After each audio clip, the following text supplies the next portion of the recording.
te doy la bienvenida a Campus Podcast. ¡Vamos, que estamos de estreno! ¡Venga! Aquí estoy con mis compañeros Oliver Oliva y José Antonio Gelado. Hola. Damos inicio a este nuevo podcast, Campus Podcast. ¿Qué vamos a tener en Campus Podcast? Bien, vamos a hablar de la actualidad del podcast, vamos a hablar sobre nuestras creaciones, vamos a invitar posiblemente amigos y amigas a hablar también de podcast. Esto va a ser Campus Podcast en campuspodcast.es. Para que veáis cómo se reaprovecha el contenido, que es uno de los contenidos de nuestro curso. Practicando con el ejemplo, exactamente. Completamente. Pero vamos a estar los tres, nos vais a tener semanalmente aquí en Campus Podcast y vamos a, sobre todo, creo que lo vamos a pasar muy bien. Los tres somos amigos, somos compañeros y creo que vamos a trasladaros esta amistad que tenemos, pero siempre donde el podcast va a ser nuestro tema de conversación habitual, como suele ser habitual en nuestra llamada por teléfono y todo. No es lo raro. En campuspodcast.es.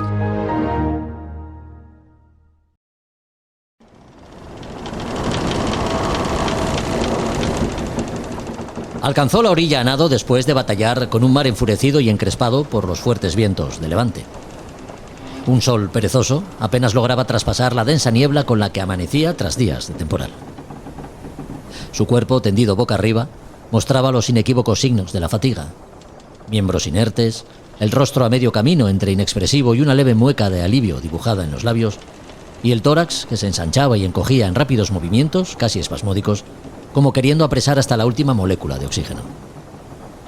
Los ojos cerrados, boca entreabierta y barba salpicada por las ligeras iridiscencias de la sal marina hacían pensar en un náufrago. Era sin duda la cara de alguien llegado del mar. De las entrañas de aquel inmenso espacio líquido, el lugar donde los anhelos y esperanzas de los hombres se encuentran en ocasiones con las desventuras más crudas y los sueños rotos. De complexión fuerte y largos cabellos enmarañados y rubios, muy rubios, pocas dudas había sobre su procedencia. Llegado del norte, de más allá de las agrestes costas septentrionales, las especulaciones sobre el hallazgo corrían de boca en boca entre quienes se arremolinaban a su alrededor. Los bacaladeros, los balleneros y los barcos que transportaban las esperanzas de hallar una vida mejor al otro lado del océano surcaban aquellas aguas que en cuestión de horas podían pasar de bonancibles a convertirse en una enorme boca de fauces espumosas. Sin duda, la presencia del extraño allí tendido, tras una pelea a vida o muerte con el océano, era la del emisario llegado para recordar a todos cómo las aguas que besaban plácidamente la orilla de aquella playa eran las mismas capaces de engullir todo aquello que flotase sobre su superficie. A Son de Mar, el podcast para marinos y amantes de la navegación.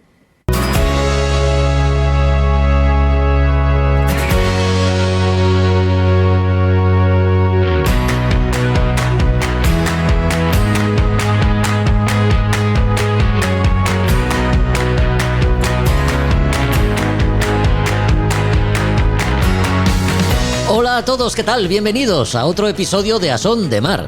El capítulo de hoy viene con ganas de vela oceánica, en concreto con ganas de 2 vueltas al mundo. Una de ellas a bordo de un ketch de 12 metros y la otra en un barco que no llega a los 6 metros de eslora. Una hecha con la misma intención con la que uno busca en su interior respuestas cuando la vida se pone patas arriba y la otra con ganas de competición. Hablamos con Carlos Cuadrado, el navegante español residente en Australia, entrenador de tenis para jugadores de élite, que un buen día se hizo a la mar con la intención de circunnavegar el planeta, cosa que logró y llevó a las páginas de un libro de reciente publicación, Un rival impredecible. En este podcast nos contará el porqué de ese viaje y otros detalles del reto conseguido. A bordo de ese barco que no llega a los 6 metros que ya mencionamos, viaja Pilar Pasanau, regatista a la que seguimos de cerca en su vuelta al mundo de la Mini Glove Race. Con salida en Antigua y posterior llegada a Panamá, Pilar ha cubierto ahora la segunda etapa Panamá-Islas Fiji. De momento el papel que está haciendo es fantástico. Recuerda que tiene activado un crowdfunding en el que puedes colaborar para echarle una mano económica e ir cubriendo parte de los gastos que entraña una regata de vuelta al mundo. Con ella conoceremos de primera mano cómo vivió la segunda etapa de la Mini Glove Race. También tenemos meteorología. Hoy Javier Suárez quiere explicarnos cómo y dónde se forman las borrascas que nos afectan y cómo se comportan. Los libros de librería Robinson, las Españas de ultramar y sus exploradores con Josu Jiménez, que hoy vuelven a centrar su atención en la figura de don Álvaro de Bazán, y los detalles de la regata Isastur Universidad de Oviedo en aguas de la bahía de Gijón este fin de semana con Roberto Bucetas, completan este podcast que ya comienza.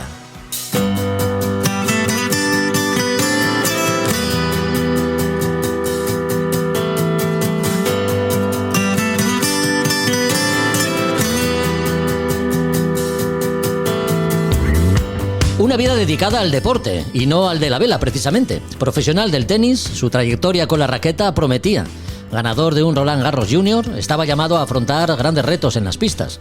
Pero como hay circunstancias que no elegimos, las lesiones le apartaron de la competición. Un periodo de vacío le hizo replantearse muchas cosas y decidió que las mejores respuestas a tantas preguntas las encontraría en la mar, navegando. Dedicó 4 años de su vida a dar la vuelta al mundo. Sus experiencias las recoge en el libro que Plaza y Janés ha publicado bajo el título Un rival impredecible. Toda una historia de coraje y reinvención, como puede leerse en la portada. Carlos Cuadrado, ¿qué tal estás? Muy buenas. Hola, buenas tardes, ¿qué tal? Gracias por tenerme. Gracias a ti por acompañarnos. Vives en Australia, Carlos, y ahora te encuentras en Londres como entrenador de élite, lo eres de Emerson Jones en el torneo de Wimbledon. Como suelen decir los periodistas deportivos, minuto y resultado. ¿Cómo están las cosas por Wimbledon, Carlos? Pues las cosas por Wimbledon están bien. Emerson juega la quali del torneo. Ella es muy joven, es junior. Bueno, de hecho cumple 17 años el 7 de julio. ¿Sí? O sea que todavía a día de hoy tiene 16 años y ya está a la 189 del mundo. Entonces eso le ha dado la oportunidad de jugar la quali de Wimbledon y hoy ha ganado segunda ronda. Así que mañana vamos a las 11 de la mañana a jugar la última de la fase previa, a ver si hay suerte. Qué bien, pues nada, desde aquí nuestra enhorabuena y mucha suerte para los partidos que restan. Gracias. Carlos, la idea de llamarte surge para poder hablar contigo de tu vuelta al mundo en tu velero y porque también es verdad, por qué negarlo, tenemos todavía fresco el partidazo que hizo Alcaraz en la final de Roland Garros, ¿no? Un torneo que conoces porque has participado en él, también con triunfo, como decíamos antes. Sí, no, claro, Alcaraz está increíble verlo jugar, la verdad es que es una auténtica gozada. Yo gané el Junior hace muchos años, 2001, y bueno, sí, la verdad es que París me trae muy buenos recuerdos. Hablemos de vela, ¿no? Porque a la vela llegas como práctica deportiva o como inquietud personal. ¿Cómo llegas al mundo de la vela?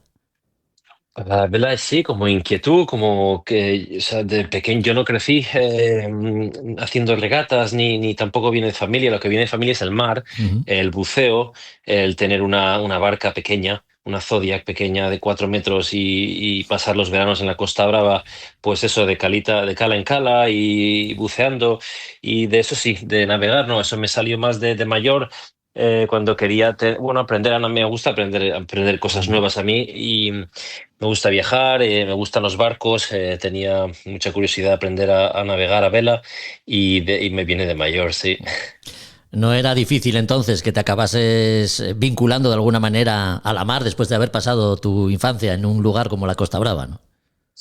Claro, me venía de ahí las ansias de aventura, claro. ¿No? Y qué mejor que hacerlo en un velero que se adapta increíble a la combinación de querer viajar por el mundo y hacerlo por el mar, ¿no?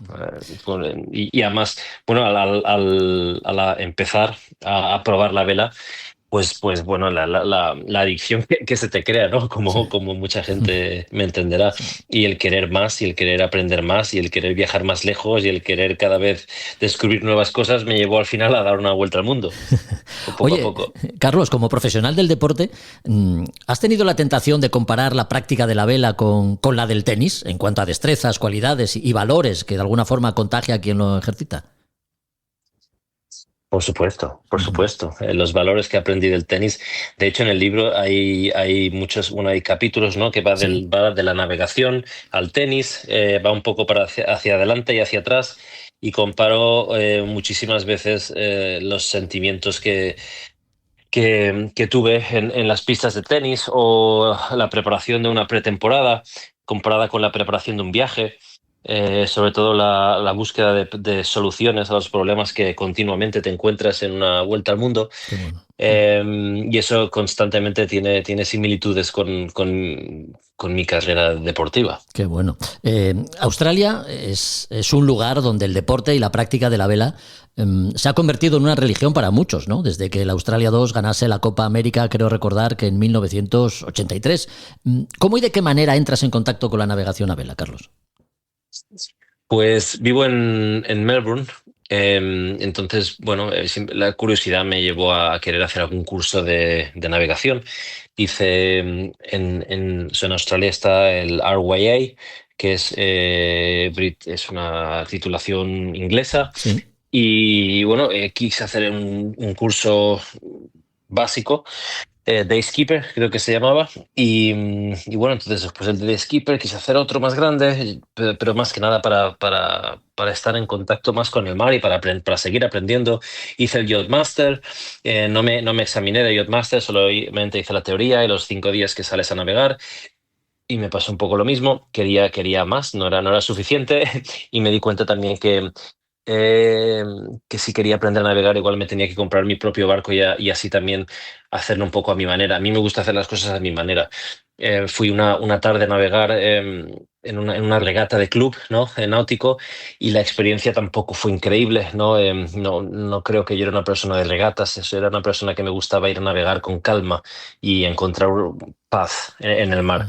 Y por eso creo que al final acabé comprando mi barco, que lo que pasó es que me compré mi barco y entonces quise ir a navegar más tiempo y ahí empezó un poco todo. Claro, claro, claro. Digamos que de alguna forma tu instinto deportivo es el que te fue obligando a superarte, ¿no? Y pidiéndote cada vez un poco más. Sí, sí, no sé, yo creo que lo que me transmitía estar en el agua era una sensación que siempre me ha dado paz, estar en el agua y es adictivo y entonces aprender una habilidad nueva como navegar, la satisfacción que es, bueno, pues navegar en un velero con el viento, el típico sonido que hacen las olas en el casco y que no escuchas nada más.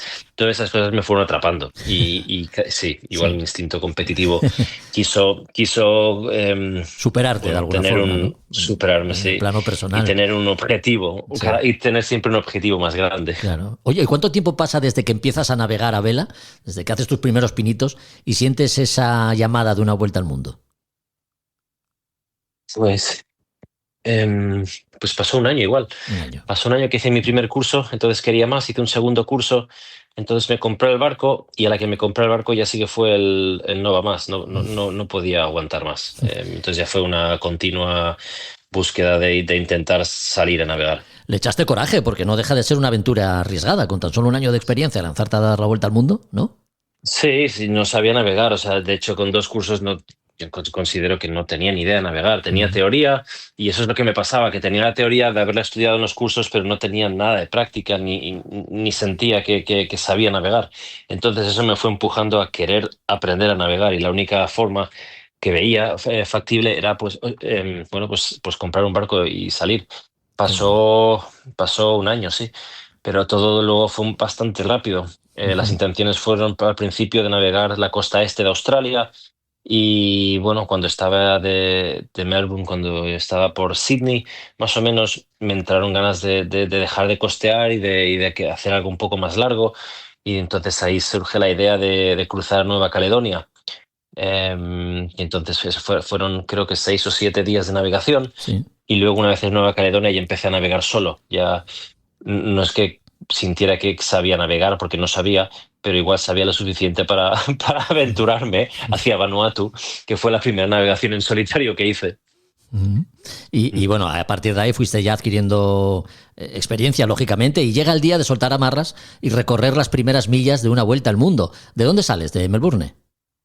Salgo de Melbourne, sí. Ujú. Salgo de Melbourne. Ese primer año, digamos que lo usé también un poco para ver si me gustaba navegar. Claro. O sea, porque no era lo mismo salir en la bahía de Melbourne cuando hacía sol y el mar estaba tranquilo y salir con 10 15 nudos que saber que me tendría que enfrentar en algún momento a tormentas de noche en un océano, ¿no? Ya. Entonces, ese primer año o sea, creía que me gustaba, ¿no? Pero no lo sabía hasta que no lo pruebas.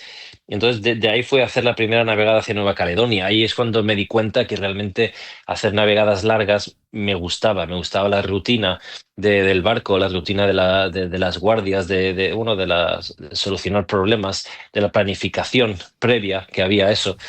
Y el resultado de eso me atrapaba la satisfacción de lo que sentía. Y bueno, y poco a poco, pues después de ese primer año es cuando vuelvo a Australia otra vez, porque Nueva Caledonia y Vanuatu están al este de Australia. Entonces, ahí vuelvo después de 8 meses vuelvo a Australia, espero a que pase la época de ciclones y ahí empiezo la vuelta al mundo, digamos, ya hacia el oeste, siguiendo los alisios. Pues cuando empieza la idea de dar la vuelta al mundo, cuando te empieza a rondar la cabeza esta idea, habrías invertido tiempo previo, lógicamente, en la planificación y el estudio. ¿Contaste con el asesoramiento de alguien para esto? No, no, pero hay suficientes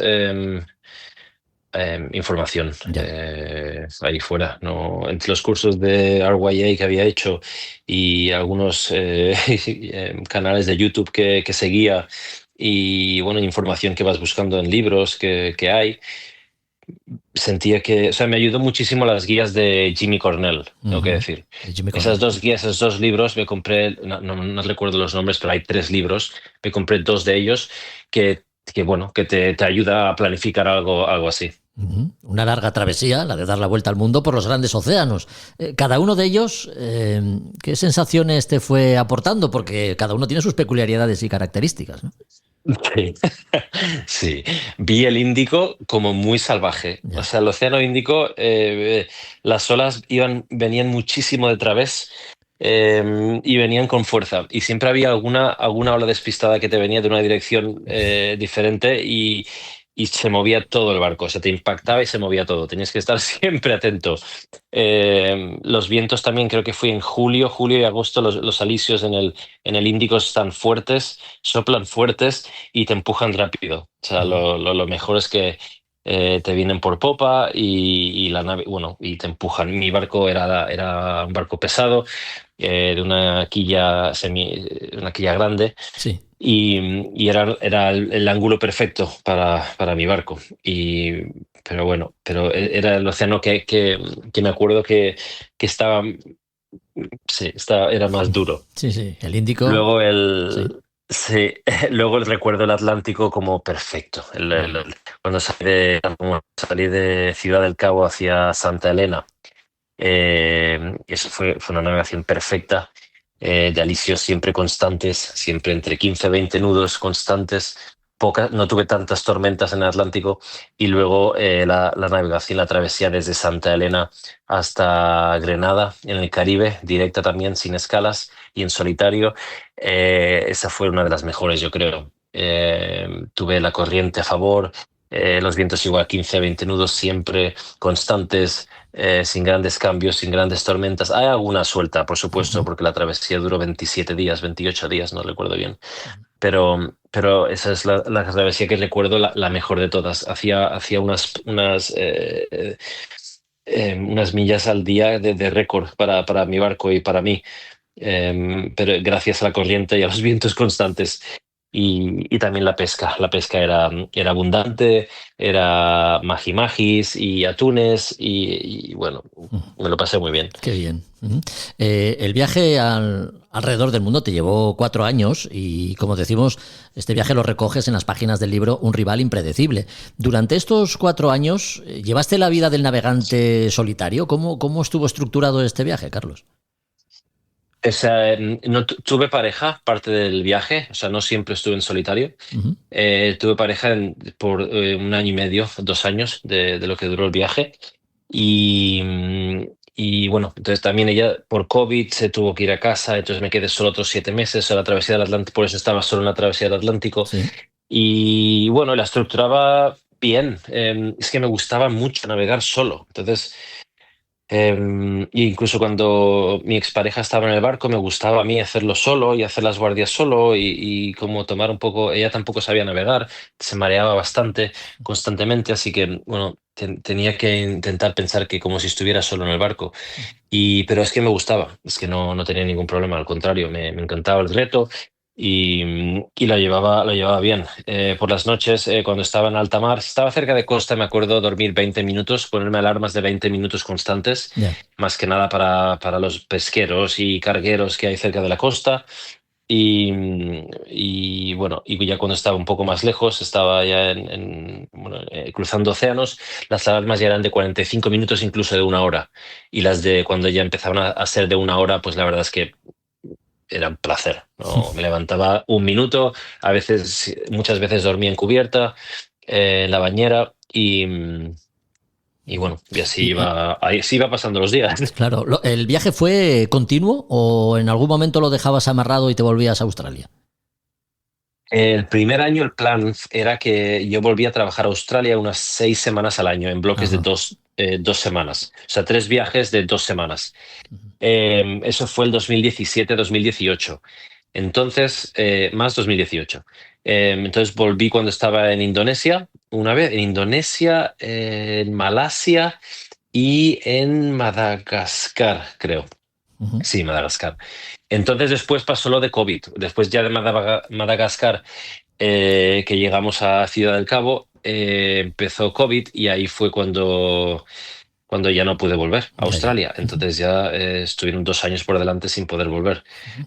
Eh, Eso al principio me ayudaba para financiarme, para poder pagarme el viaje y luego simplemente tuve que buscar la manera. Claro. Bueno, no es difícil adivinar las muchas referencias que encierra el título del libro, ¿no? Todo rival es impredecible, pero digamos que los retos que plantea la mar son muy diferentes a los que te plantea el rival al otro lado de la red, ¿no? Digamos. Sí, sí, pero el principio era el mismo, tienes un problema y tienes que figurar un plan para superarlo y Claro. eso me encantaba, Ujú. eso me encantaba. Navegación alrededor del mundo que surge como consecuencia de las muchas dudas existenciales que te asaltan cuando, en un momento dado, cuando sientes que de alguna manera todo aquello, ¿no?, que podías considerar sólido, pues se vuelve de alguna forma gaseoso, ¿no? Aparecen las dudas y crees que llega el momento del reseteo vital. ¿Qué tuvo este viaje de viaje interior? Bueno, yo dejé el tenis por una serie de lesiones que no pude evitar, operaciones de cadera, fue la mayor lesión que tuve. Y bueno, cuando fue dejar el tenis, la verdad que muy joven, a los 25 años, y bueno, creo que tuve una pérdida de identidad total, ¿no? Lo Ujú. que puede pasar a una carrera deportiva de élite, profesional, que se acaba antes de lo que se debía haber acabado. Entonces ahí fue una constante búsqueda de identidad y de soluciones bueno, de qué hago con mi vida, ¿no? Ser entrenador fue simplemente un paso natural en ese momento, un paso natural a hacer lo único que sabía hacer, que era el tenis. Sí. Entonces, después de eso me voy a Australia y bueno, y todo está un poco rodado. El vacío que me dejó el tenis al final, después de unos 5 años en Australia, tomó control y yo necesitaba hacer algo, pues bueno, que me pusiera a prueba a mí mismo otra vez, como lo hacía el tenis, que me volviera a hacer sentir vivo de Ujú. la manera que me hacía sentir el tenis y de volver a sentir esa adrenalina que sentía yo en los partidos. Vino en forma de navegación alrededor del mundo, ¿no? Puse juntos todas las cosas que me hacían feliz. Era el mar, la navegación, explorar, viajar, ponerme a prueba. Todo tuvo un cóctel perfecto para llevarme al mar Ya. y acabar haciendo una vuelta al mundo. Una vuelta al mundo a vela. ¿A qué conclusiones has llegado? ¿Qué pozo te ha dejado ese viaje, Carlos? ¿Qué? ¿Qué Dime pozo, otra qué, vez. qué pozo te ha dejado ese viaje? ¿Qué conclusiones has sacado de ese viaje? Bueno, definitivamente he vuelto a encontrar un poco mi identidad, ¿no? Ujú. Suena raro, pero es así. Sí, sí. He encontrado otra vez la paz interior tan ansiada que iba buscando. Definitivamente estoy en paz ahora. He vuelto al tenis, he vuelto a entrenador de élite, un poco se ha cerrado un círculo, Qué bueno. pero esta vez he vuelto por decisión propia, que es la diferencia que he visto, que Ujú. al principio fue un poco por accidente y ahora ha sido por decisión propia. Me gusta lo que hago, disfruto haciendo lo que hago y eso para mí ha sido importante. El viaje me hizo conocerme a mí mismo. Hay incontables horas que pasas navegando solo, cruzando océanos. Te lo puedes imaginar, el Atlántico en solitario fueron 12 días hasta Santa Elena y 27 hasta el Caribe. Luego el Pacífico, pues fueron 31 días de Panamá hasta las Marquesas y luego desde Bora Bora hasta Australia fueron otros 27 días. Son muchas horas solo y pensando y mirando al horizonte Claro. bueno, que imagino que te gusta o no te gusta, pero bueno, a mí me ayudó Sí. a volver a encontrar propósito en mi vida, vaya. Como navegante sabes que el navegante es solo una parte de la historia, ¿no? La otra, digamos, que la escribe el barco. Algo nos has apuntado ya. ¿Qué barco tiene? ¿Cuáles son sus características principales? Es un ketch, un Ajá, barco de 2 mástiles, sí. de 40 pies, es de acero también, es muy fuerte. Bueno, como no sabía navegar, quise comprarme un barco lo más seguro posible, o que entendía, porque tampoco entendía de barcos, y creía que, bueno, un barco de acero me daba seguridad. Y bueno, al ser un ketch, pues tampoco los mástiles eran muy altos, la mayor no era muy grande, era fácil de llevar para una persona sola. Y es un barco, pues, evidentemente lento. Es lento, que navega bien por popa. Y quería un barco así tenía margen de error también cuando cometía errores que iba a cometer. Y fue, fue un barco perfecto. Fue mi casa durante 7 años también. Ajá. Y así es mi barco. Bueno, bueno, por lo que nos dices, no, lo has vendido. No sé si tienes ahora otro barco. No, no lo he vendido, Ah, todavía lo tengo. vale. No, es que quise entender otra cosa. ¿Lo adquiriste pensando en la vuelta al mundo o...? Sí, Sí, sí. Ujú. sí. Bueno. Sí, no sabía, o sea, quería dar una vuelta al mundo, lo que no sabía era si iba a ser capaz y si me iba a gustar o no, pero bueno, me compré un barco pensando que si daba una vuelta al mundo o si iba a viajar, o sea, como creía que iba a hacer, Ya. pues quería que el barco estuviera ya preparado para esas cosas. Ujú. O sea, lo tuve y lo preparé durante 6 meses, poniéndolo a punto para viajes oceánicos, básicamente. ¿Y cómo se llama el barco? Y sí, se llama Mirni Okean. Mirni. Mirni Okean. Mirni. Sí, Ok. Mirni Okean quiere decir Océano Pacífico, y no quise cambiar el nombre por lo que da mala suerte cambiar los nombres. Yo venía que no tenía ni idea, no sabía navegar, y lo último que quería era jugar con la suerte de las supersticiones de los barcos. Qué bueno. Bueno, pues un rival impredecible. La vuelta al mundo a vela en su barco, el Ketch de 12 metros, que llevó a Carlos Cuadrado a completar el viaje de su vida, ¿no?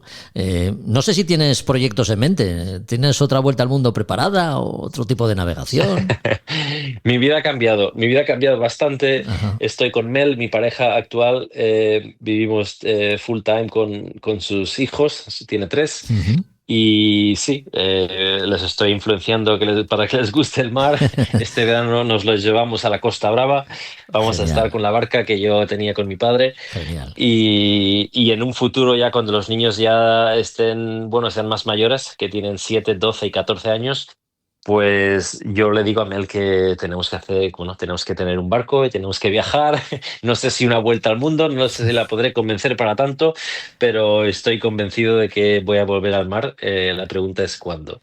Bueno, pues si traes a los niños a la Costa Brava, seguro que se acaban enganchando al mar, no tengas ninguna duda. Un rival impredecible, ya decimos, el libro que desde el 22 de mayo está a la venta y que ha sido escrito por Carlos Cuadrado. Con él hemos hablado en calidad de navegante, de esos que no se conforman con cualquier travesía y decide circunnavegar el planeta. Así que, Carlos, muchas gracias por haber compartido tus experiencias con nosotros y que haya mucha suerte en tus próximas navegaciones. Disfrútalas. Vale, muchas gracias a ti. Un abrazo. Venga, un abrazo. Adiós. A Son de Mar, el podcast de Jorge Uría. Suddenly, the world I used to know, I see it differently. You woke me from a dream, now here's reality. Baby, baby, you are really hurting me. 'Cause every time you tell me I look good and that I'm doing fine, but nothing ever changes. And now I see, baby, you are hurting me. Stuck in repeat. Stop lying.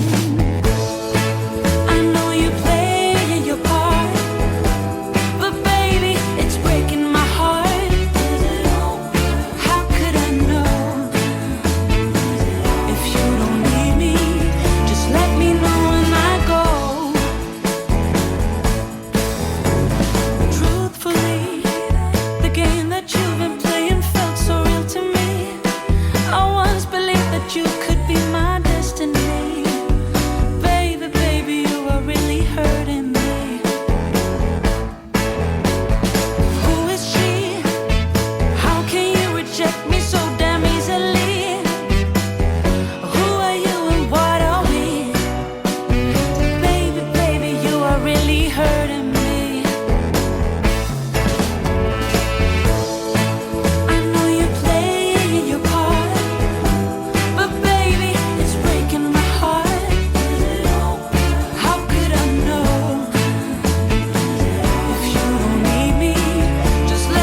Ya estamos en el verano del hemisferio norte, pero es que recién estrenada la primavera, el pasado 25 de marzo, salían de Balboa en Panamá los barcos participantes en la Mini Globe Race, la vuelta al mundo con escalas a bordo del McIntyre 580, barcos que no llegan a los 6 metros de eslora.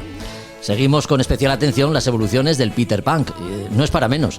En él navega Pilar Pasanau y con ella hablamos los próximos minutos tras completar las más de 4.500 millas que separan Balboa, en la costa oeste de Panamá, y la marina de Buda Point, en Fiji. ¿Qué tal, Pilar? Muy buenas. Hola, muy buenas, ¿qué tal? Pues la verdad es que muy bien, muy contenta de estar aquí ya en Fiji. No es para menos, enhorabuena, ¿eh? Gracias. Siempre situada entre los 5 primeros, el Peter Pan logró entrar tercero en Buda Point tras el Capucinet, no sé si lo he dicho bien, y el Immortal Game.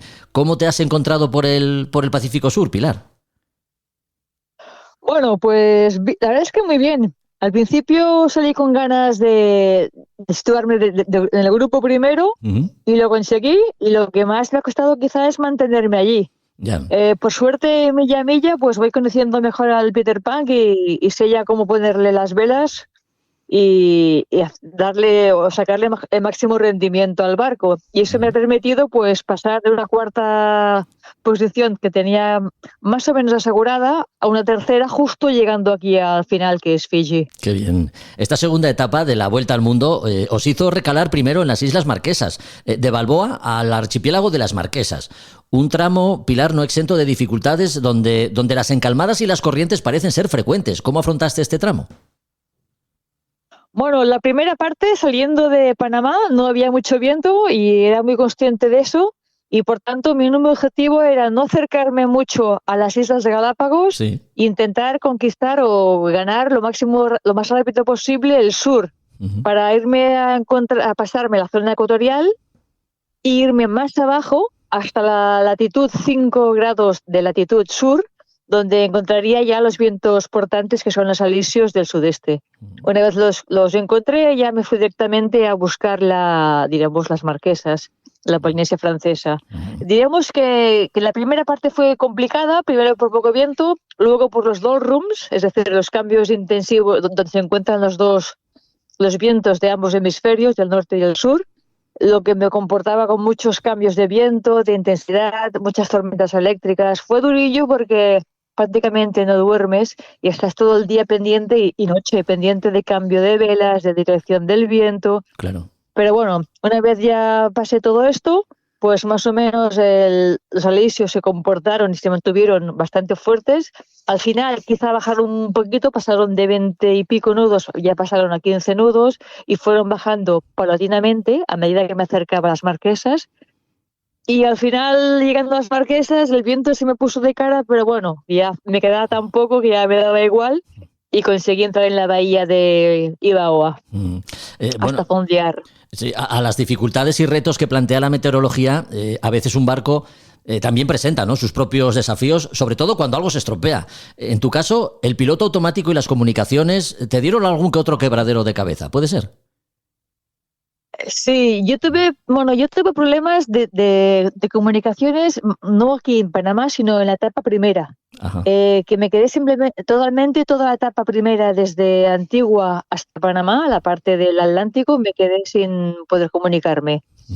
Solo lo podía hacer por radio y por teléfono satelitario. Y en la segunda etapa, saliendo ya de Panamá con dirección a las Marquesas, la primera semana ya me quedé sin piloto eléctrico, se me rompió, entró agua y se quedó inservible. Estuvimos buscando la avería, pero cuando la encontramos nos dimos cuenta de que no se podía hacer nada con él y ya continué solamente con el piloto de viento. Lo que significa que cuando hay poco viento es difícil que el piloto de viento lleve bien el rumbo, así que tuve que navegar bastante a mano.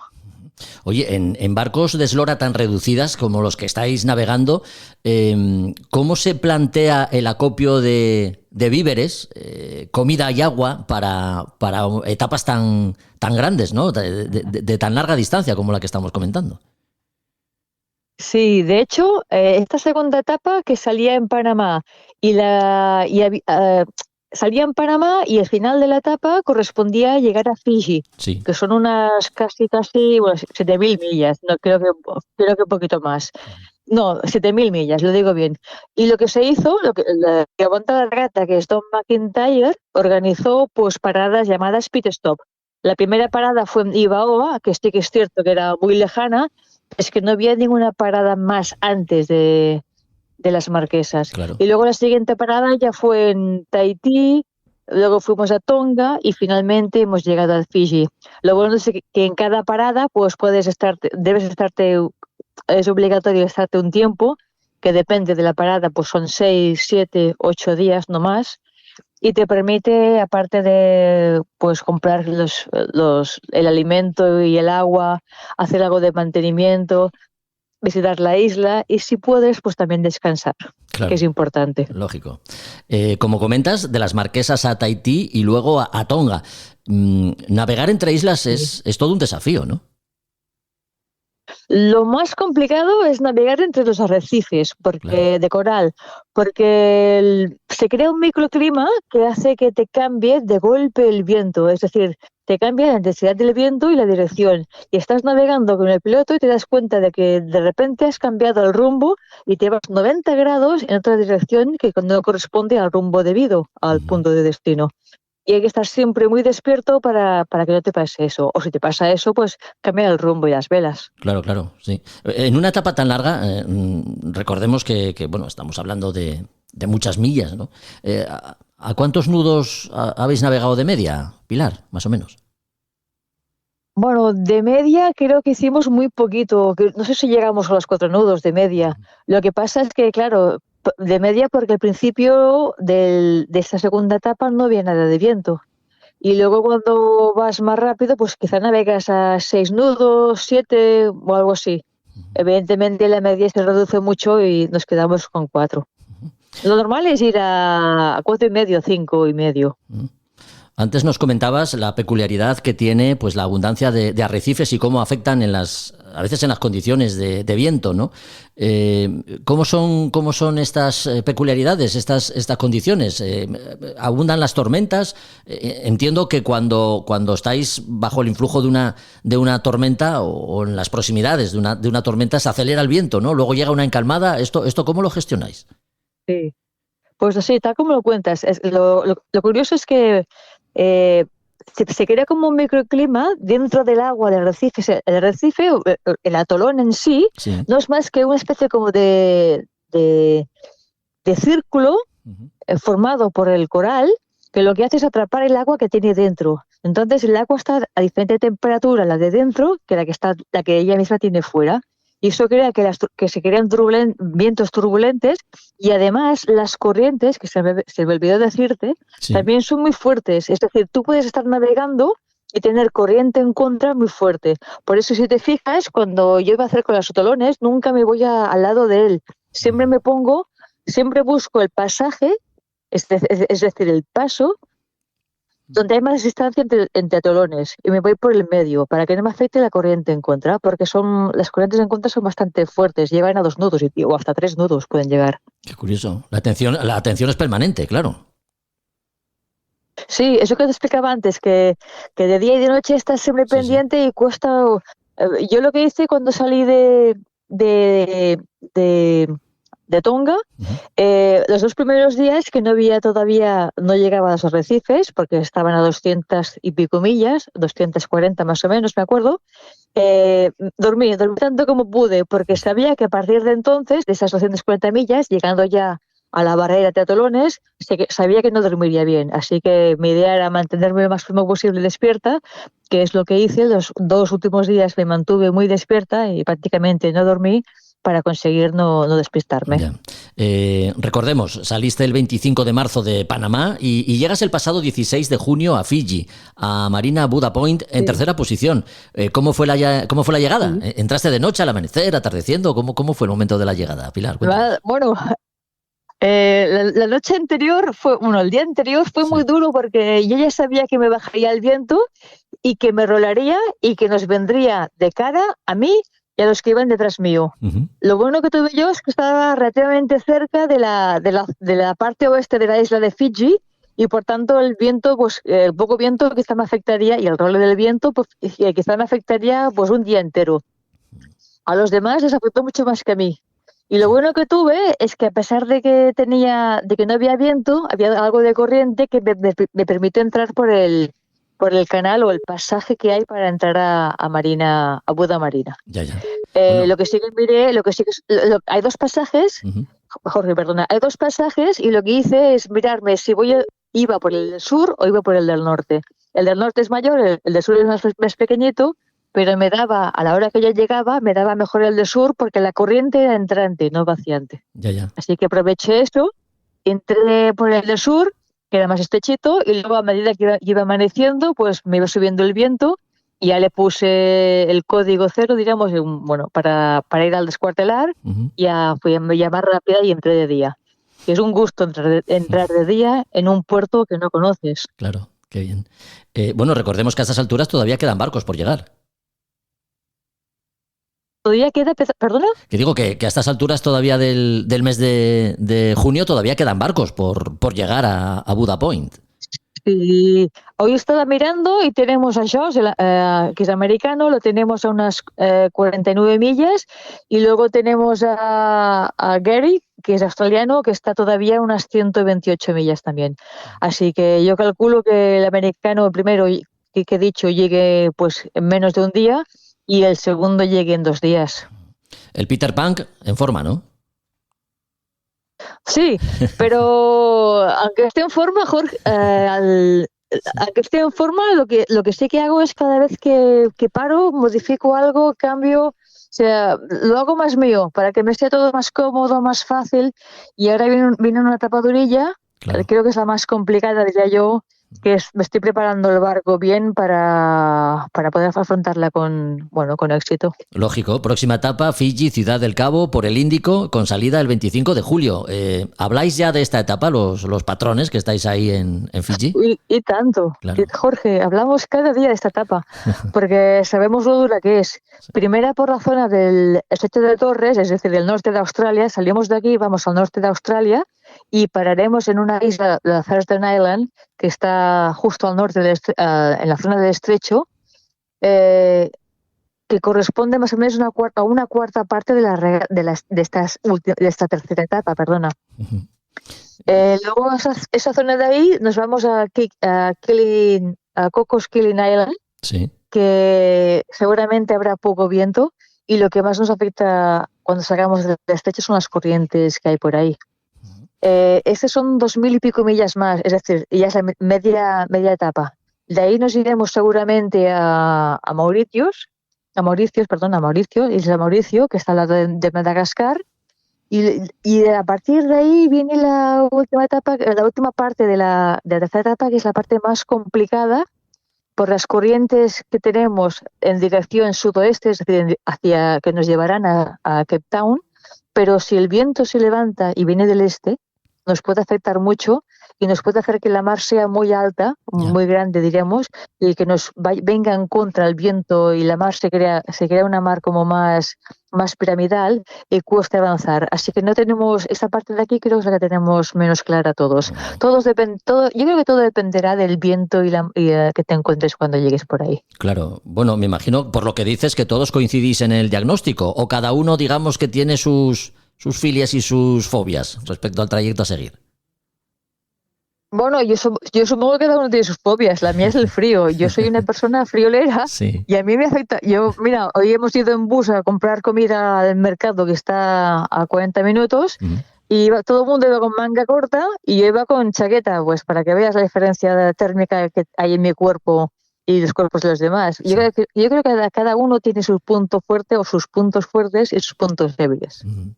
Bueno, pues esperando que los vientos te sean propicios, que el Peter Pan dé la talla, seguro que sí, y sigas haciendo el fantástico papel que llevas hecho hasta ahora. Te deseamos mucha suerte, Pilar. Gracias, muchas gracias, de verdad. Ya sabes que te Te lo seguimos. agradezco. Oye, Dime. lo sé, ¿sabes qué canción canto a veces cuando estoy así con ganas cuando no quiero bajar el ánimo, para que me entiendas? No tengo ni Hay idea, una pero canción que si nos la aprendí. quieres entonar, encantados de la vida. Sí, más o menos, ¿eh? Lo voy a intentar. La canción dice así: no hay quien pueda con la gente marinera. Ah, Me imagino que esa canción la sabrás, ¿no? hombre. Esa canción la aprendí cuando estuve en Asturias. Cuando estudiabas en Gijón. Y la verdad seguro es que me sí. da mucho ánimo cuando estaba en Gijón, sí, estudiando náutica. Pues me Y alegra esa mucho. canción, siempre que quiero un poco de ánimo, me la canto a mí misma. Pues me alegra mucho que nos lo hayas recordado y desde aquí un abrazo muy fuerte. Pilar, cuídate mucho. Gracias, un abrazo igualmente. No hay quien pueda con la gente marinera, marinera, pescadora, no hay quien pueda por ahora. Y nosotros los viejos marinos hemos hecho un gran submarino a vivir en el fondo del mar con una bodega repleta de vino. Y nosotros los buenos marinos hemos hecho un barquito de vela para vivir en el centro del mar, que ya no se puede vivir en la tierra.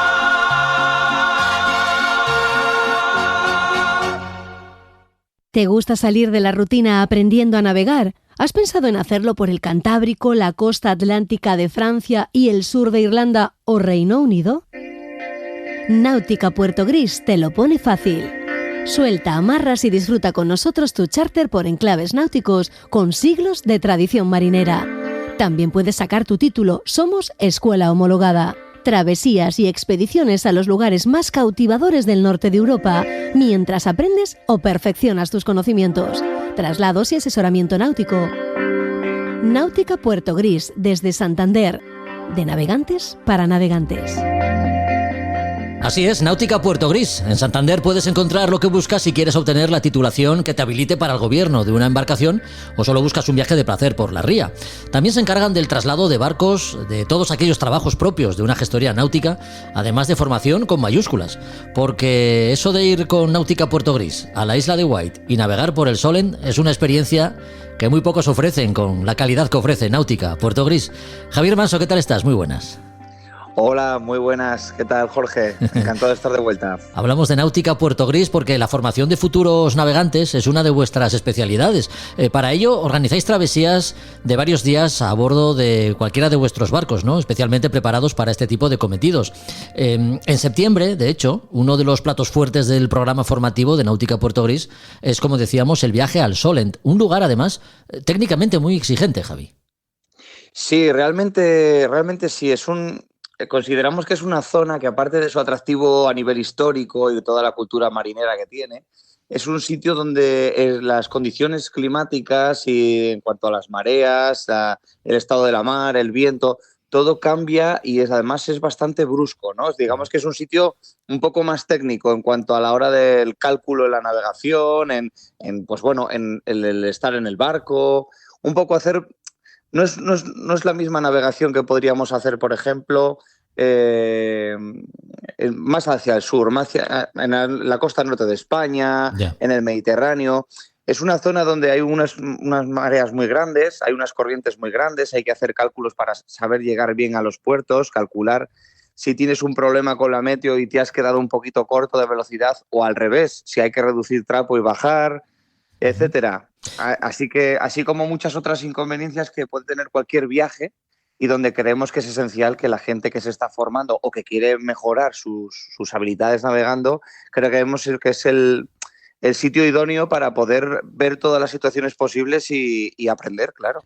Desde luego que sí. Y para las personas que se inscriban, además de esta formación que nos comentas, ¿qué más incluye el viaje? ¿A bordo de qué barco se hace?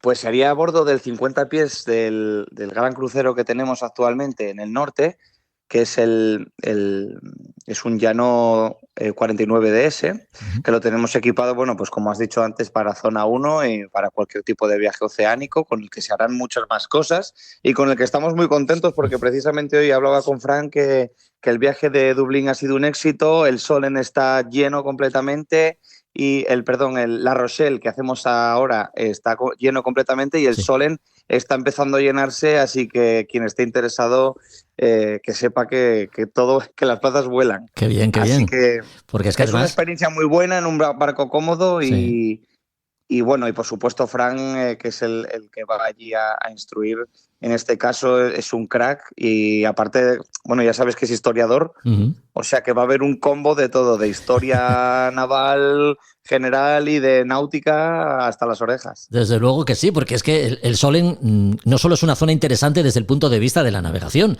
el entorno es especialmente atractivo, ¿no? Con puertos y enclaves de larga tradición marinera, es un sitio fantástico. Claro, por lo que a mí respecta, sé que van a estar saltando entre la isla de White y la costa. Y el viaje, bueno, como el de Dublín, se va a dividir en 2 etapas. Una es la de ida, que son unos 7 días, del 7 al 14, en el que, bueno, se va a parar antes de cruzar el Canal de la Mancha en el norte de Francia, en Bretaña, y de ahí se cruza el canal y se estará por la isla de White o por la costa del sur de Reino Unido. Y la segunda etapa se recogen allí a la nueva remesa de clientes, se entrena navegando durante 2 o 3 días por la zona y luego se retoma el viaje de vuelta a casa, parando otra vez en Bretaña y de ahí hasta Santander. Entonces, bueno, son viajes que están teniendo muy buena salida últimamente porque la gente, estamos encontrando mucha gente que quiere perfeccionar todo ese conocimiento adquirido de las titulaciones que ha obtenido a lo largo de los años, pero a través de la práctica. Claro, y es una zona que, como tú bien has dicho, es una zona compleja y donde te va a exigir el mar que estés a la altura de las condiciones. Y esas son las condiciones de las más complejas que podemos tener por aquí cerca. Entonces, pues muy bien. Recordemos que este viaje está previsto para el mes de septiembre. Quienes estén interesados en apuntarse ya pueden inscribirse, ¿no, Javi? Sí, por supuesto. Pueden contactar con nosotros a través de nuestra página web, de nuestras redes sociales en Instagram, de Náutica Puerto Gris, etcétera. Y nada, bueno, con cualquier duda que no duden en consultarnos, porque son viajes que están cogiendo fuerza y que yo creo que están mereciendo la pena. El feedback que tenemos de los clientes es muy bueno y no solo es un viaje en barco y no solo es una clase de navegación, es una experiencia vital y una aventura. Claro que sí. Entonces, pues sí, animo mucho a la gente que pruebe estas cosas porque de verdad merecen la pena. Náutica Puerto Gris, profesionales al servicio de todas aquellas personas que deseen iniciarse en la navegación o ya tienen experiencia y quieren ampliar conocimiento y aptitudes. Navegar por el Solen es, sin duda, una de las mejores opciones. Y de eso hemos hablado con Javier Manso, uno de los responsables de Náutica Puerto Gris. Gracias, Javi, por tu compañía. Hasta una próxima ocasión. Gracias a ti, Jorge. Venga, hasta luego. Náutica Puerto Gris y Sailing Indómito, experiencias náuticas. Suelta amarras con nosotros, charters exclusivos, nos adaptamos a tus necesidades. Nuestros barcos te ofrecerán la seguridad y confortabilidad que buscas. Consulta nuestros servicios en nuestras web nauticapuertogris.com y sailingindómito.es. Visita nuestros perfiles en Facebook e Instagram y haz tuyas nuestras aventuras. Náutica Puerto Gris y Sailing Indómito, profesionalidad, experiencia y ganas de compartir.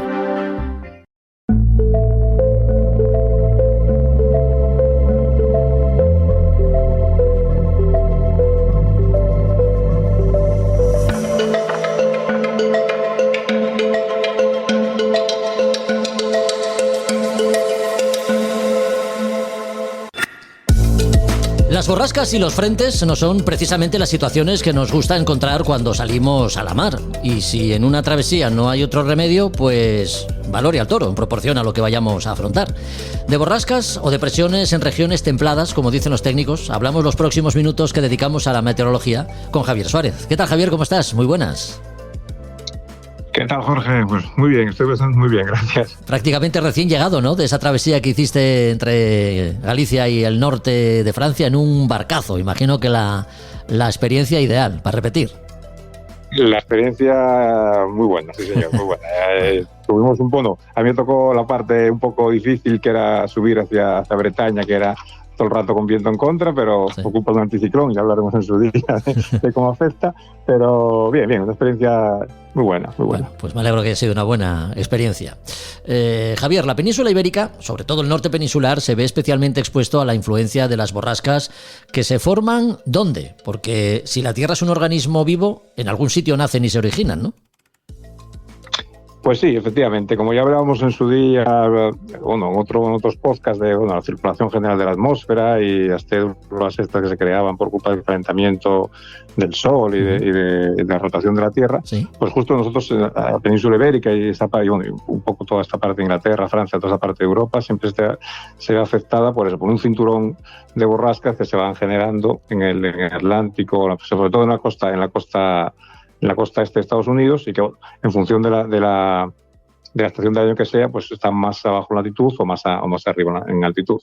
La formación de una borrasca, no vamos a entrar mucho en detalle porque no tenemos tiempo para eso, pero una borrasca una borrasca, un centro de bajas presiones, se forma principalmente porque entran en contacto dos masas de aire distintas, de distinta temperatura, de distinta humedad, distinta presión. Y entonces esa diferencia de características de las masas crea un desequilibrio de la energía potencial de esas dos masas, y entonces hay que volver a equilibrar en la física todo se equilibra, pues hay que volver a equilibrar esa diferencia de energía potencial, y la manera de equilibrarlo pues es mediante velocidad del viento, giros o intercambio de temperaturas. Entonces ese giro que se produce y que provoca un centro de bajas presiones, un giro que me voy a referir sobre todo al hemisferio norte, que es la parte que nos afecta a nosotros en la península. Sí, sí. Pues en el hemisferio norte ese giro siempre va a ser en el mismo sentido, que en este caso es sentido antihorario, en sentido que se llama en meteorología sentido ciclónico. Por regla general, asociadas a un frente encontramos una serie de características comunes más o menos virulentas, ¿no?, en función de lo profunda que sea la borrasca. Si hablamos del viento, el elemento imprescindible para navegar a vela, ¿qué fuerza y dirección adquiere cuando es el resultado de una baja presión, Javier? Bueno, pues primero vamos a ver eso, para que todo el mundo, para que sepamos de qué estamos hablando, vamos a recordar cuáles son las características principales de las borrascas, que bueno, imagino que cualquiera que esté aficionado a la náutica y sepa un poco de meteorología la sabe, pero nunca está de más recordarlas. Y la primera característica sería pues que eso, como lo que decía antes, en el hemisferio norte la circulación es en sentido ciclónico. Este sentido ciclónico quiere decir en sentido contrario a las agujas del reloj. Vale. El desplazamiento en este hemisferio, bueno, en ambos hemisferios, el desplazamiento de los centros de acción de la atmósfera siempre es en sentido hacia el este. Entonces tenemos que tener en cuenta que una borrasca se va a desplazar generalmente siempre hacia el este. Asociado al centro de la borrasca, al centro justo donde está la presión más baja, siempre va a haber un frente cálido y un frente frío. Pensemos que la borrasca se forma por un doblamiento de una masa de aire frío sobre una masa de aire cálido. Entonces, siempre nos va a llegar primero un frente cálido, después entraremos en la zona si estamos por la parte sur de la borrasca, entraremos en la zona de aire caliente y luego nos llegará un frente frío. Pero esto de los frentes yo creo que lo vamos a hablar en otra charla con más calma, porque es una cosa bastante interesante, aparte es una manera de afrontarlos en la navegación distinta. De acuerdo. Luego, el viento en superficie, pues sabemos que el viento, o si no sabemos, lo recuerdo ahora, el viento en altura siempre es un viento que va en paralelo a las isobaras. En superficie, al haber rozamiento en este caso con la superficie del mar, estamos hablando de borrascas marinas, luego ya una vez que tocan tierra ya se cambia todo. Pues eso, este rozamiento con el mar hace que en vez de ser el viento en dirección justo en paralelo a las isobaras, se desvíe unos 15-20 grados hacia el centro de la borrasca.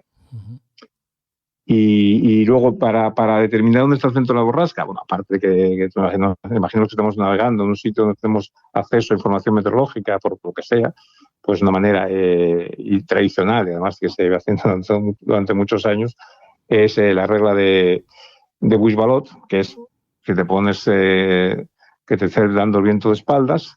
A tu izquierda va a quedar el centro de bajas presiones y a la derecha las altas presiones.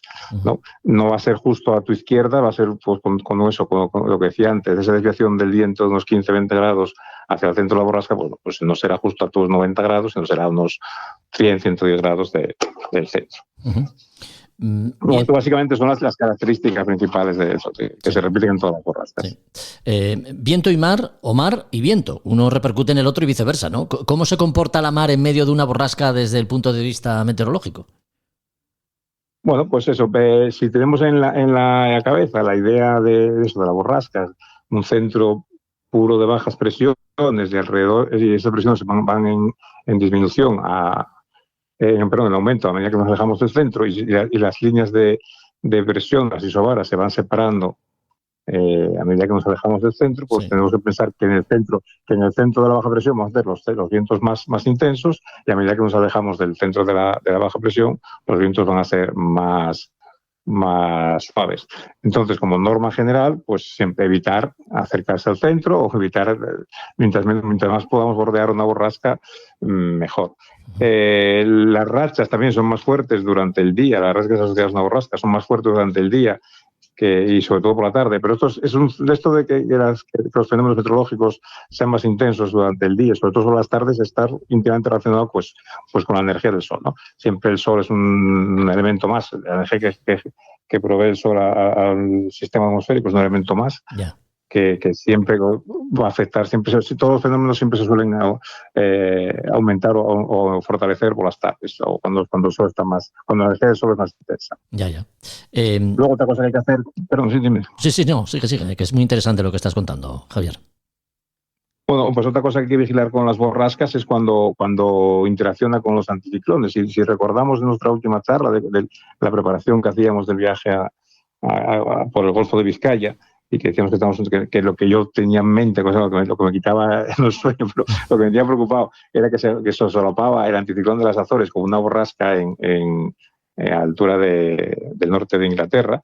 Pues si tenemos en mente cómo es el giro de una borrasca, giro anticiclónico en sentido contrario de las agujas del reloj, y cómo es el giro del viento en un anticiclón, que es giro ciclónico, giro en el sentido de las agujas del reloj, pues una borrasca que está en el norte de un anticiclón, o está pasando por la parte de arriba del anticiclón, justo donde se solapan esas dos interacciones del viento, y el viento se va a acelerar una barbaridad. Entonces, siempre que hagamos nuestras previsiones de una travesía o lo que sea, hay que ver cómo va a interaccionar esa borrasca con esos anticiclones. También, si esas borrascas generalmente lo que llamamos trenes de borrascas, se suelen generar seguidas, unas cuantas, entonces hay que tener cuidado de no por esquivar la primera, luego nos comamos por los trabajadores así, nos comamos la segunda. Yeah. Siempre hay que tener un ojo con eso. Y luego también cuando hablamos en otra de nuestras charlas, de los ciclones tropicales, los auténticos ciclones, los tornados cuando llegan a Estados Unidos, también hay que tener en cuenta que estos tornados a veces, como comentamos en su día, pueden incorporarse a la corriente general de la atmósfera en el hemisferio norte y transformarse en borrascas, que siempre van a ser borrascas muy profundas en el sentido que la presión en su interior va a ser muy baja, y mientras más baja sea la presión, mientras más sea la diferencia de presión entre el centro de la borrasca y los alrededores, más intensidad tiene el viento, por supuesto. Bueno, pues la meteo. Siempre decimos que su conocimiento y correcta interpretación es vital para reducir riesgos cuando navegamos. Por eso dedicamos algunos minutos en A Son de Mar, y lo hacemos con Javier Suárez, técnico en meteorología. Javier, te agradecemos mucho que hayas estado con nosotros una vez más y por cierto, nos han quedado cosas por comentar, así que el tema de frentes y también hablar de cómo afrontar, ¿no?, cuando navegamos a vela una borrasca, por dónde cogerla, por decirlo de alguna manera, pues yo, si te parece, esos temas los dejamos para el próximo capítulo. Sí, por supuesto, sí. Encantado de comentar esto, que es un tema interesante, y aparte a todos siempre en algún momento de nuestra navegación nos va a afectar el paso de un frente. Así que siempre está bien saber cómo abordarlo, o cómo debemos abordarlo. Pues nada, muchas gracias por la compañía, como siempre. Hasta la próxima. Nada, gracias a ti. Un saludo.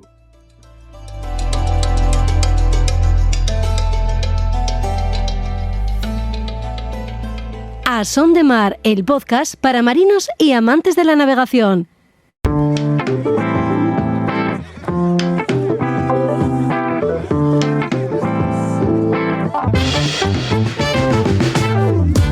Tiempo de lectura, tiempo para tomarnos un respiro en la camareta y dedicar unos minutos a alguno de los libros que Librería Robinson nos trae en cada capítulo.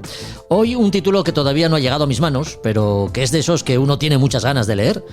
Filosofía y navegación son los dos elementos que el autor esgrime para hablarnos de la prudencia y el riesgo, la solidaridad o cómo manejarse entre la libertad y la meditación, entre otros principios. Pequeña filosofía del océano, de Claude Obadia, una joya que no requiere de un gran volumen de páginas para resultar interesante y enganchar al lector desde la primera frase. Juan Melgar, ¿qué tal estás? Muy buenas. Hola Jorge, un placer estar aquí de nuevo. Hay tres tipos de hombres: los vivos, los muertos y los que salen a navegar. Así se titula el primer capítulo. Un dicho que ya entonaban los antiguos griegos y que nos da una idea del concepto que tiene el autor de los navegantes como él, y nos pone en la pista de lo que vamos a encontrar en sus páginas, ¿no? Pues sí, es un poco, nos va poniendo sobre la pista porque, bueno, el libro es un poco ¿no? Hace un recorrido sobre lo que significa quizá un poco navegar, ¿no? Para una persona, ¿no? Sí. Desde el punto de vista también, podríamos decirlo, interior, ¿no? Un poco de qué es lo que, pues un poco el estado de ánimo, qué es lo que pasa por la cabeza ¿no? La situación de una persona cuando se lanza a ese medio hostil que es el mar. Sí, sí. No, porque uno, exacto, como dice ese dicho desde los antiguos griegos, uno cuando está en el mar, pues está, quizá lo de ni vivo ni muerto es un poco demasiado, pero sí está en una situación especial de eso, de lidiar con un medio hostil y sobre todo en las navegaciones largas oceánicas, que es cuando de verdad el hombre se mide con el elemento, ¿no? Sí. Claude Obadia defiende en el libro la idea de que navegar es una experiencia filosófica. Esto viniendo de un filósofo hay que tomárselo en serio, ¿eh? Pues sí, exacto, porque navegar efectivamente es algo muy serio. No es algo que se pueda tomar un poco a la ligera, a pesar de las estampas que vemos, sobre todo por estas fechas, ¿no? De pues todo el mundo en los barcos, pasándoselo bien, en esas aguas cristalinas, bañándose en Baleares y en todo, pues generalmente el Mediterráneo. Y bueno, ahí se ve como una actividad muy placentera y fácil, pero bueno, todos los que hemos navegado un poco sabemos que eso que hay otra navegación, ¿no? Que es la seria y para la que enfrentarnos necesitamos pues nuestras armas un poco psicológicas, ¿no? Hay que tener la cabeza, dicho así como de manera un poco más vulgar, pues bien amueblada o bien en su sitio, porque no siempre es fácil. Para ilustrar esto en el libro, el autor nos cita ejemplos de momentos difíciles para navegantes. Pues hay muchos ejemplos de navegantes de la Vendée Globe que, por ejemplo, se encuentran en grandes dificultades, de repente en el Índico Sur o el Pacífico Sur y con unas golpes, accidentes, etcétera, que los ponen realmente en situaciones difíciles y cómo salen de ello a través de, yo creo que yo creo que es imposible salir de esas situaciones sin una fortaleza mental excepcional, ¿no? Y eso el libro la verdad es que lo narra muy bien, lo cuenta muy bien. De hecho, bueno, navegar es tomar decisiones, ¿no? Y afrontar a veces la incertidumbre, pero ¿cómo saber que tomamos la decisión correcta o si esa decisión efectivamente es la correcta? Es ahí donde el autor tira de diferentes corrientes filosóficas, ¿no? Es también lo que hace atractivo al libro. Exacto, sí, porque, bueno, como se plantea siempre con las decisiones, pues uno toma la decisión que toma, pero muchas veces no sabes si es la correcta o no, porque tampoco sabes qué hubiera pasado si hubieras tomado una decisión en otro sentido. Entonces, partiendo un poco de todo esto, pero sí, habla un poco de que navegar también es decidir, ¿no? Es ir tomando decisiones que muchas veces tienen que ser rápidas y no se puede parar muchas veces uno a sopesar pues las consecuencias de todo, etcétera. Claro. Pues eso, sí. Sí, no, además, claro, la navegación, lo que hablamos, ¿no? Además, y lo que defiende el autor en el libro, además de un arte, un conocimiento de muchas cosas, o un deporte, es una filosofía. Cuando leemos la contraportada, Juan, la contraportada de Pequeña filosofía del océano, Obadia invita al lector a cuestionarse tanto su vínculo con el mar como su relación con la vida. Mira, algo que Carlos Cuadrado, con el que hemos hablado antes, ha vivido en primera persona, por cierto. Es un pensamiento profundo este. Pues sí, es algo quizá que se repite mucho, ¿no? En este tipo de libros. Por ejemplo, otro también que tiene un momento vital o una experiencia vital también similar un poco, es uno que hemos comentado hace poco también, el de Tara Tari, por ejemplo. Ese también tiene esos, ¿no? Esos momentos a lo mejor en la vida de una persona que a veces pues le empujan al mar al protagonista, pero a lo mejor no necesariamente como había pensado o planeado, sino de otra manera. Y eso realmente es interesante, ver esa evolución y ¿no? esa manera, cómo muchas veces el mar transforma y sana y ayuda a una persona que a lo mejor ha tenido un momento duro, un momento de un revés, una adversidad, y es a través del mar como uno, ¿no? A través de superar esas dificultades que le pone a uno el mar, como sale adelante esa persona. Así es. Editorial Siruela. El libro viene respaldado además por un sello que se maneja bien en este tipo de publicaciones. Pues sí, esta colección de libros pequeñitos, el libro no es muy extenso, y es muy cómodo para llevar, para llevarse algo corto, un viajecito corto, un trayecto corto y no ocupa mucho, y es en la línea de ensayos de este tipo de Siruela, la verdad es que son buenos. Tenemos otro también, por ejemplo, que hemos vendido mucho y recomendamos mucho sobre el galeón de Manila, que se llama La Plata del Pacífico, que es un pequeño libro sensacional también. Pues también nos lo anotamos. Con muchas ganas estamos de leernos Pequeña filosofía del océano, el libro de Claude Obadia que traemos hoy a la camareta, gracias, como siempre, a la oferta que nos presenta Librería Robinson, una oferta de libros y de títulos que podemos encontrar tanto físicamente en la tienda como a través de la web. Pero recuérdanos qué podemos hacer para ponernos en contacto con vosotros, Juan.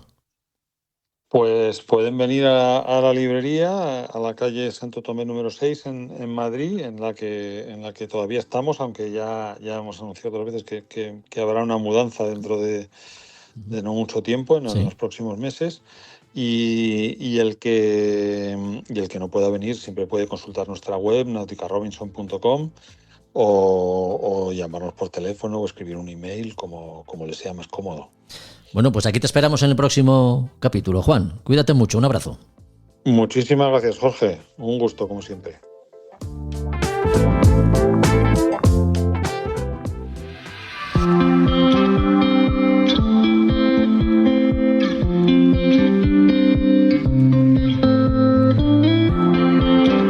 Somos los responsables del que la señal funcione siempre. Entonces, en su día, la única forma de ser responsable de eso era estar a pie de obra siempre. De hecho, ahí en la historia de los faros, quedaron los diarios de servicio. Había grandes problemas porque era problemático incluso el conseguir suministros. José Luis García, último farero en el Cabo de Peñas, en Asturias.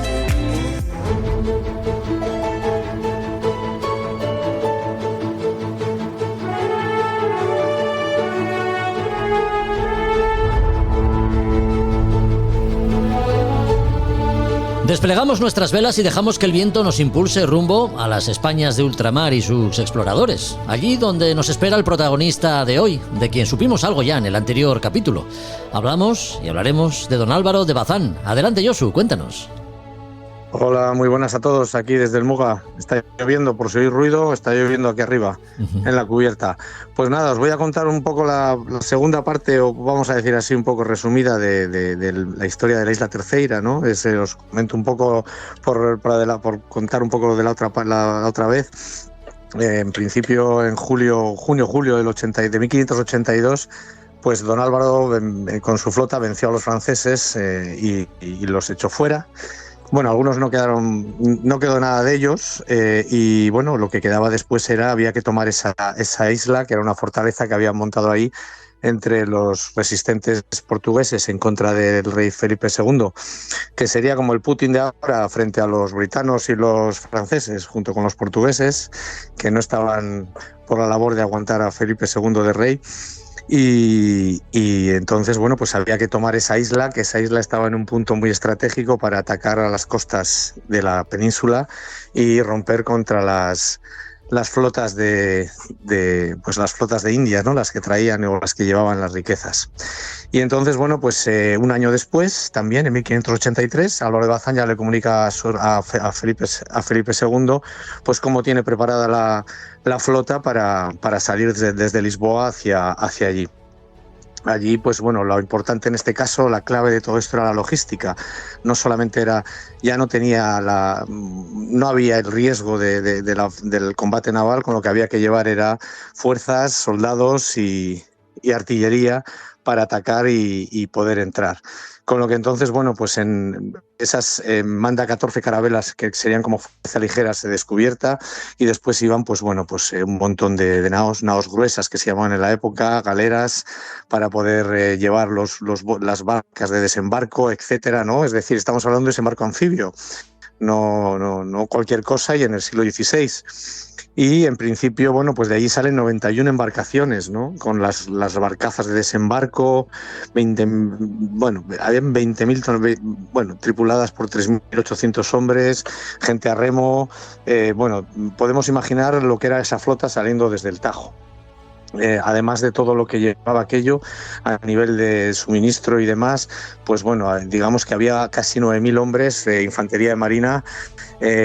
Esperaban allí en las propias islas, que en la isla de San Miguel, que estaba un poco más al sur de la isla Terceira, pues 2.500 hombres de los viejos tercios. Es decir, que lo que llevaba era cualitativamente la mejor tropa que podía existir, que eran los tercios, y poderoso porque era una cantidad enorme, ¿no? Estamos hablando de casi 15.000 hombres para acabar con aquello. Y bueno, pues todo esto ya en julio, fondea primero en Punta Delgada, hacia Aguada, prepara las galeras, y en principio pues lo que tienen que hacer es prepararse para atacar esa isla, que era una fortaleza, la isla Terceira, que la podéis ver ahí, que es una isla redonda. Y bueno, pues había vientos contrarios, y al final, pues bueno, los de allí también querían saber qué pasaba, mandan una embarcación para saber lo que pasaba, y los capturan los hombres de Álvaro de Bazán, y se convierten en este caso lo contrario, informan a Álvaro de Bazán, saben un poquito cómo que son los lugares favorables, es decir, la distribución de las tropas, las baterías, etcétera. Y poco a poco, cuando ya cambia el viento al este-nordeste, pues ya entran a la isla Tercera en los de julio. Fondean en una villa que es, digamos, que es la ciudad, en una playa que es ahora mismo, si podéis ver, en San Sebastián, se llama así la villa, y ahí fondean un poquito para preparar el tema. Cunde el pánico en la isla, y las varias naos de la Armada francesa pues salen corriendo.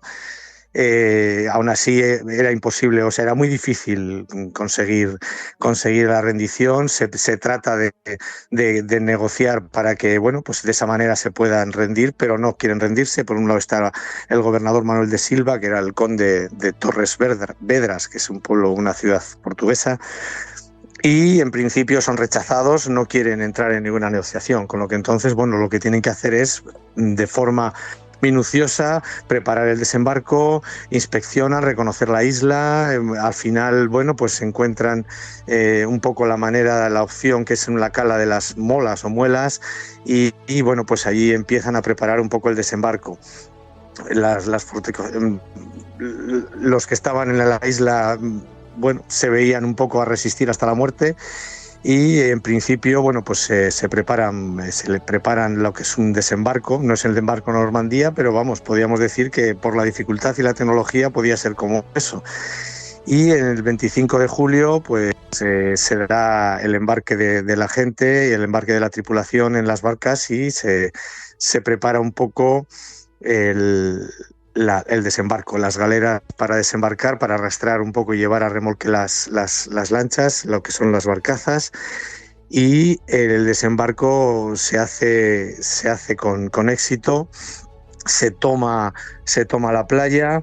Hay una resaca muy fuerte, imaginaros dónde estamos allí con esos barcos, no hay motores que aguanten esa resaca. Algunos barcos van contra las rocas, otros, pero al final consiguen llegar a tierra, que uno de ellos, uno que no es famoso, pero su hermano sí, que es Rodrigo de Cervantes, hermano de Don Miguel. Allí luchan contra los franceses, que se baten bien, los vencen, el asalto dura poco, y en principio se ordenan las compañías, se ocupa la isla en esa parte, se encuadran los cuerpos, ya estamos como si estuviéramos en Flandes, es decir, con los arcabuceros en los flancos, todo lo que es a modo de tercio se sigue luchando, y se va hacia el sur, hacia la isla, hacia San Sebastián, que se llamaba el pueblo, que está más al sur, si lo podéis ver, y allí, bueno, pues siguen luchando. El conde de Torres Vedras, les quedaban 1000 portugueses y trata de hacerles a una labor de lanzarles unas vacas para lanzarlas a los españoles, pero no pueden, no sirve el sistema porque, bueno, para poder sacarlos, y al final ellos tienen que echarse hacia atrás, hacia un fuerte que es Angra, y en principio siguen forzando la marcha, atacan a los buques fondeados y al final lo ocupan y se organizan más la resistencia, siguen resistiendo estos portugueses porque los franceses ya ni están. Manuel de Silva, que es el conde de Torres Vedras, se interna en la isla, pero al final va quedando y se queda sin prácticamente, a una resistencia lacónica o como podía hacer. Al final, un poco este desembarco anfibio fue, se puede decir que es un desembarco histórico. Por eso este famoso combate compuesto por la batalla naval, y después, un año después, porque ya no había poder naval francés, pues el enemigo, nosotros éramos superiores en cantidad y en calidad. Los famosos tercios, se capitula y al final la lección de la lanzada, el análisis, todo lo que es el cálculo que se hizo para poder hacer un buen desembarco y la tranquilidad que daba el tener el dominio del mar, pues con la táctica que se hizo se consiguió conquistar ese último trozo que resistía un poco en este caso a la Unión Ibérica, ¿no? A partir de ahí, después de esto, ya venía la expedición contra Inglaterra, pero don Álvaro murió y las cosas se retrasaron y todo el mundo sabe lo que pasó en la Armada, ¿no? Pero un poco fue esto, y con esto se eliminó una resistencia que hubiera sido un gran problema y unos costes muy grandes para mantener un poco ese gran imperio que se había formado en esos momentos en todo el mundo, que es cuando no se ponía el sol. Isla Esta Terceira. Es un poco la historia de don Álvaro. Sí. Isla Terceira, una isla estratégica en las Azores que don Álvaro de Bazán neutralizaría para asegurar que el comercio con América fuera fluido y sin intromisiones extranjeras. Esta fue una de sus hazañas. Hubo algunas más que repasamos en el anterior programa, gracias a Josu Jiménez y sus Españas de ultramar con sus exploradores. Así que, Josu, muchas gracias una vez más por habernos ilustrado, habernos acompañado, y te esperamos en el próximo capítulo. Pues sí, contando cosas que son históricas, reales y con orgullo de ser nuestros ancestros. Nada más, sin más, con humildad y orgullo. Un abrazo fuerte, hasta la próxima. Venga, hasta luego.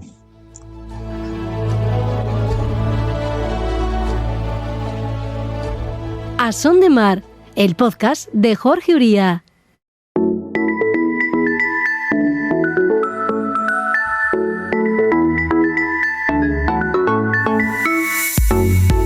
El pasado martes 24 se presentó en el Ayuntamiento de Gijón, con la liturgia que merece, la 27ª edición de la regata Isastur Universidad de Oviedo, una de las citas más queridas y esperadas por los aficionados. Algo adelantamos ya en el anterior capítulo, pero como estamos casi a un cable, digamos, de que se celebre, a un día de su inicio en aguas de la playa de San Lorenzo, hablamos con Roberto Bucetas, patrón del velero anfitrión y capitán del equipo de regatas universitario. ¿Qué tal, Roberto? ¿Cómo estás? Muy buenas. ¿Qué tal, Jorge? Buenos días. Oye, maestro de ceremonias y patrón de uno de los barcos favoritos, a unas horas del comienzo imaginamos que esta regata la vivirás con especial intensidad, ¿no? Bueno, esta regata siempre se vive con un poco especial, sí, es la regata de la casa, es la regata nuestra, por decirlo de alguna manera, ¿no? Pero bueno, favoritos no podemos ser favoritos, la verdad es que es complicado. Bueno. ¿Por qué? Porque, es una regata que no es como el resto de trofeos del año, que hay una clasificación por clases y nada más, ¿no? Aquí va a haber una clasificación general absoluta de todas las clases, entonces, sería, te lo agradezco, pero eso no sería realista decir eso. Ahí están los barcos de clase 1, que son los barcos que, en principio serán los favoritos al triunfo final de la regata. Así está el Tasus, que ganó el año pasado, es un barco de los favoritos. Está también el Bulbos, que viene de ganar el trofeo de primavera aquí en Asturias. Está también el GS1, está el Starfighter, que quedó segundo en la categoría infinita. Esos son los barcos favoritos para ganar la regata. Nosotros tenemos que conformarnos con pelear con pelear la clase 2. Desde luego nuestro rol en la regata. Lo que seguro que vais a hacer es un buen papel, eso por descontado. Al menos el ánimo está en ello. Salimos a competir, eso seguro, eso te lo puedo garantizar, y salimos al 120%, eso seguro, eso te lo puedo garantizar. Yo también. Muy bien, muy bien. Mira, la playa de Gijón, la bahía de San Lorenzo, es el lugar donde se desarrollarán las mangas la tarde del 28 y la mañana del 29. Para quienes nos escuchan y no conocen la playa de Gijón, ¿cuáles son sus características más sobresalientes para la navegación, Roberto? ¿Qué es lo que más destacarías? Sí, la previsión en principio va a ser de nordeste para el sábado, y habrá una prueba el sábado por la tarde, a la salida a las 15:30, y pues habrá otra prueba el domingo por la mañana. La previsión del sábado es nordeste de rango medio, y bueno, la playa de San Lorenzo, para hacer un recorrido al nordeste, pues bueno, dentro de los recorridos que se pueden establecer, pues normalmente será un recorrido al viento, un bastón al viento de tres ceñidas. Y bueno, pues vamos a tener que salir ciñendo, y normalmente todo el mundo dice, y algo de cierto tiene, que el bordo favorecido es el bordo hacia las piedras, ¿no? Es el primer bordo que navegas con rumbo este, es el que más pegado a las piedras, es un rumbo que dicen que es un poco más favorecido, pero bueno, o sea, intervienen tendrán otros condicionantes aparte. Y bueno, y después nada, es prácticamente la idea será poner la línea de salida, la llegada lo más próximo a la playa, para que sea lo más vistoso posible desde lo que sería desde tierra. Vientos de nordeste son los que están previstos efectivamente para este fin de semana. Hablas de que pueden cambiar los condicionantes, ¿no? A veces, ¿no? El hecho de que el sábado la regata sea por la tarde y el domingo sea por la mañana, esto también puede influir en cómo sople el viento. Sí, ese va a ser un condicionante. Ya sabemos que el nordeste tiene una componente térmica. Bueno, se habla de nordeste un poquito más a la derecha, hacia el este incluso. Sí. Tiene una componente térmica, y supone que si la regata es por la tarde, pues ese viento pues va a soplar con un poco más de intensidad que si fuera una regata de la mañana. Lo mismo pasa, lo contrario pasa el domingo, que es la regata es por la mañana, claro. Y las previsiones son nordeste, pero son de menos viento incluso, y no va a tener tanta componente térmica el viento, con lo cual se supone que habrá una regata con viento el sábado y el domingo con menos viento. 27 años han pasado ya desde la primera edición. Los barcos de la universidad nutren sus tripulaciones con estudiantes que van pasando de promoción en promoción y que no necesariamente tiene que ser de Marina Civil, ¿no, Roberto? Sí, no tienen por qué ser de la Escuela de Marina Civil. El equipo nació y surgió en la Escuela de Marina Civil de Gijón, pero es un equipo federado de la Universidad de Oviedo, y como todo deporte federado está abierto a toda la comunidad universitaria, y puede participar cualquier estudiante de la Universidad de Oviedo que se preste y que quiera participar en el propio equipo, ¿no? Pues mira que van pasando chavales ya, 27 años. Sí, la verdad es que sí, van pasando unos cuantos, y muchas veces te dice qué suerte que tienes de contar siempre con gente para la tripulación del equipo, pero bueno, también tienes un pequeño hándicap, que parece que todos los años empiezas de cero, no de cero, pero bueno, siempre renuevas 4 o 5 de las 14 licencias que tenemos, renuevas 4 o 5 personas todos los años, con lo cual, bueno, es casi siempre volver a empezar, ¿no? Pero bueno, encantados de poder que las estudiantes de la Universidad de Oviedo puedan también hoy a participar en un equipo de vela, un deporte que nos apasiona, y que puedan aprender cosas que después puedan servir para su posterior trayectoria profesional, ¿no? Claro que sí. Y hay mucha diferencia entre los chicos y chicas que llegan de Marina Civil a los que llegan de otras facultades, porque a la hora de ponerse a la práctica, una cosa es la teoría que reciben en clase, hablo de los de Marina Civil en concreto, y otra cuando embarcan en un barco y se ponen a trajinar con los cabos, ¿no? No, bueno, tampoco hay mucha diferencia, porque la gente que pertenece al equipo y que se inscribe en el equipo de vela es gente que tiene que tener experiencia. En navegación a vela no vas a partir de 0 con una persona que quiera entrar en el equipo. Tiene que tener, aportar algo al equipo, aunque después el equipo también se aporta muchas cosas a ellos, pero bueno, que ellos también tienen que aportar algo al equipo, ¿no? No es una escuela de vela para aprender a navegar el equipo. Es un deporte federado, y bueno, podemos decir que hay pocas universidades que puedan, presumir de tener un equipo federado de vela, ¿no? Desde luego. No es fácil. Desde luego, competís en esta regata los dos barcos de la universidad. Sí, compite en clase 3 el Espumeru, el barco de la Escuela de Marina Civil, y compite en clase 2 el Universidad de Oviedo Isastur, que es el barco que es para nosotros el barco y el buque insignia, podemos decir, porque es el que tenemos, es el que tenemos. Bueno, como hemos recordado en otras ocasiones, en el anterior podcast, sin ir más lejos, la regata también sirve de recuerdo a la figura de Daniel Ponte, ¿no? Siempre en la memoria. Sí, es el octavo memorial Daniel Ponte, que fue director de la Escuela de Marina Civil, fue profesor y compañero y amigo. Y pues la escuela, desde Daniel hasta incluso Rubén en la actualidad, que es el director actual de la escuela, siempre han apoyado incondicionalmente a lo que es el equipo, lo han considerado como algo de la propia escuela y siempre lo han apoyado, aunque el equipo es equipo federado, dependiente del Servicio de Deportes de la Universidad de Oviedo, pero la escuela también lo ha considerado siempre como algo suyo, ¿no? Entonces, pues rindiendo homenaje a su figura, pues la regata desde hace 8 años lleva el nombre de Memorial Daniel Ponte, ¿no? Nueva cita en aguas de la bahía de San Lorenzo, la que tienen los barcos inscritos en la 27ª edición de la regata Isastur Universidad de Oviedo. Una nueva edición de esta emblemática prueba que, por derecho propio, pues se ha ganado, ¿no? Tener siempre reservado un espacio en el calendario de regatas de Gijón. Con uno de sus organizadores hemos hablado. Gracias, Roberto, por acompañarnos una vez más. Dime. Y comentarte para finalizar simplemente que también es prueba puntuable para el campeonato de España, con lo cual, pues siempre le aporta también un plus más a la regata y que todos los barcos vienen con ganas de intentar ganar para puntuar para el campeonato de España. Ahí van los grandes, con el cuchillo entre los dientes, como tiene que ser. Eso, exactamente. Un abrazo fuerte, hasta la próxima. Un fuerte abrazo, Jorge.